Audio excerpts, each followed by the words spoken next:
അസ്സലാമു അലൈക്കും.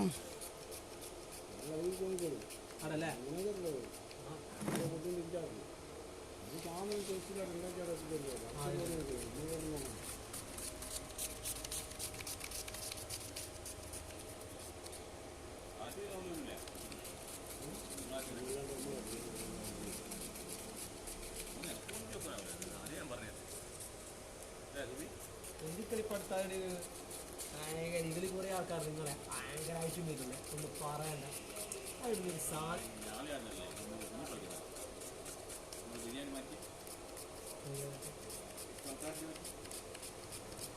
അതല്ലോ അല്ല, നിങ്ങളെ ഒരു പരിപാടിക്ക് പോയിട്ട് ഞാൻ പിടിച്ചോളൂ. ഞാൻ പറഞ്ഞത് മാറുക. ഇവർ 3-4 കുടിക്കുന്നോളൂ. ഞാൻ ഒരു ചേപ്പറേക്കല്ലോ ഒറ്റ കാതി അഴിഞ്ഞ് വെച്ച് ഒരു പോക്കാം. റേഡിയോ ഒരു സ്ഥലത്ത്